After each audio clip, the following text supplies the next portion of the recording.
So TikTokers and Instagrammers are suing one another for copying their aesthetic. That's a thing. Yeah, so you want to know about this recent lawsuit where one TikToker and Instagrammer sued another? Stay tuned for this video.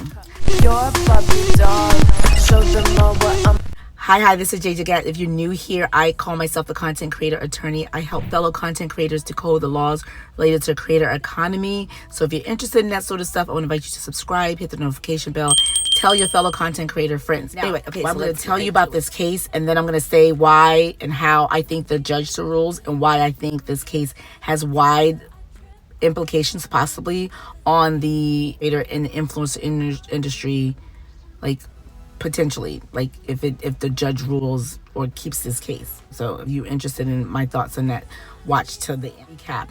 This is about a couple of content creators. 24-year-old Sydney Nicole Gifford, who has about close to 600,000 TikTok followers and around 300,000 or so Instagram followers. She is suing 21-year-old Alyssa Shield, who has about 280,000 TikTok followers and about 100,000, around that much, of Instagram followers. So these are pretty large influencers and content creators, and they know each other. They're both from the Texas area. Actually, I should say Sydney moved from Texas to back home to like Minnesota, I think, back home because she's pregnant. So congratulations to her with her and her fiance's first child. So that's great.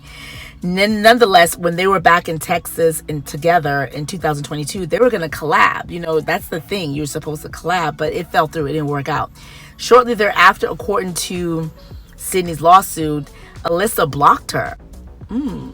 Interesting. So she says and alleges in her lawsuit that the reason why Alyssa blocked her is because she planned to copy Sydney's aesthetic line by line. In fact, in her lawsuit, she included some pretty damning receipts. Like here, this is a copy or side by side of Sydney's Amazon storefront compared to Alyssa's, and she says that, and she circles it, says there's the same thing. She's copying, she's promoting the same content I do, and they're both Amazon influencers.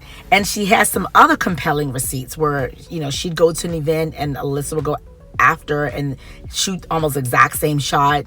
They have storefronts, so the storefronts look the same, you know, they're promoting the same product, and then she's saying Alyssa is using the same exact pose and then tagging the exact same product. So she has a really compelling case here. And here's another example where they're wearing the exact same outfit, and it's even styled the same down to the background, because that's a unique thing to say I'm gonna wear that specific, you know, have that specific background. So I think Sydney significantly and sufficiently made the case that Alyssa is copying her content.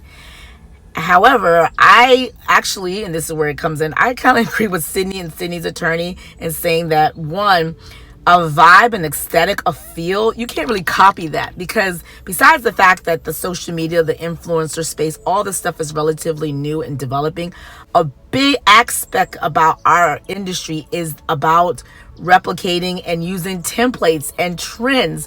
And so we're always hopping on trends. If you use the app CapCut and other apps, you are invited to try trends that other creators have actually made with they put the words, they do the certain, the transitions, the vibe, the colors, everything. Another creator does it and invite other creators to copy it, and they create an aesthetic. I'm Gen X, so this is not a thing for us, but I know with Gen Z and Gen Alpha coming up, and probably when Gen Beta are born, that aesthetic is going to be a thing where someone develops or come up with a sort of feel, and the aesthetic that these women use, both of them, is the clean girl aesthetic, the neutrals, the grays, the tans, the high contrast. That's a thing. That's a thing that existed before I think Sydney even thought of being a content creator.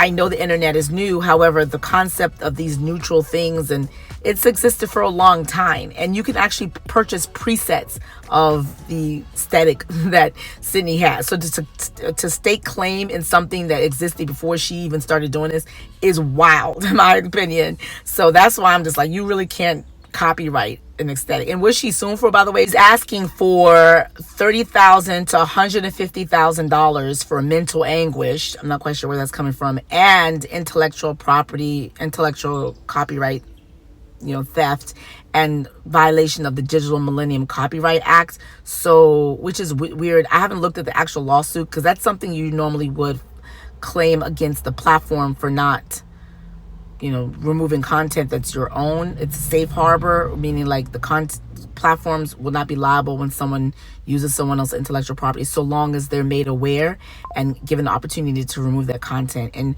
actually, Sydney says that she's filed several complaints and successfully gotten Alyssa's content taken down, which actually gives credence to her claim that she's copying. The fact that the platforms agreed when she pointed out that this is the same thing, this is definitely hers. So I think that's probably what gave her the chutzpah to take this to court and say, I want more than just taking down. I actually want money for lost opportunity. And what she's saying is that because they were in the same space at the time, Sydney has since moved back home to Minnesota or wherever, that it's possible that someone, and I guess they're in the same, algorithms, whatever. It's possible that someone would see Alyssa's version of Sydney's post first and purchase the items and products that Alyssa recommends, which she just stole from Sydney. So it's kind of like, and then when the person sees Sydney's content, because if she gets the feed later, they're not going to necessarily need to buy it. So she's saying that's lost opportunity cost because we're in the same space and you're copying me so much that you're stealing away my customers, and we have the similar customers. So I understand her position, and actually, a relative of mine has shown me times when she's gone to a certain venue or place or vacation spot, or she's done certain content, and shortly thereafter a fellow content creator who knows her, who follows her, does almost the exact same thing, poses the same way, does the same product. It's almost verbatim. It's obvious that this person copied off my sister. And in these cases, the influencer that copied my sister are larger. One of them, they're in the same part, the other one is significantly larger. So it's kind of like you're using my intellectual property, my ingenuity, to promote to your audience who's just going to buy the products from you. So you're making money off of me. Essentially, like that's my money. So I get it. I totally get it. However, I think, and this is my opinion, we're still too new in this content creator space where we should be allowing people to stake claim and aesthetic in fields. It's just I just don't think, the whole thing about, using CapCut templates or using trends or trend hopping, that's what we do. Your job is to make it your own, curate your own audience. And even if there's overlap, there still is going to be something very significantly unique to you, or someone may choose to purchase it from you and from the other person. Now, this whole copying thing may even dissipate because I'm looking at their two feeds.